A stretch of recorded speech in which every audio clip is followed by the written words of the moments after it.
नमस्कार मित्रांनो, कसे आहात तुम्ही? आणि मी आता आहे मी जरा मार्केटला जातो आहे. तर मी आता आहे मेट्रो स्टेशनला. थोड्या वेळाने मेट्रो बसणार आहे. तर पहिल्यांदाच आलो आहे. तिकडे मी दाखवतो, माझ्या पाठीमागे मेट्रो आहे.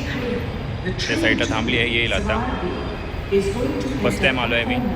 तर मित्रांनो, पाठीमागून मेट्रो येते. आता मी बसणार आहे. बघा पाठीमागे आहे.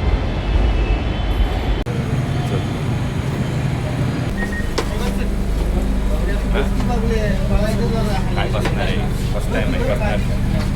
तर मित्रांनो, आता मी आतमध्ये आलो आहे.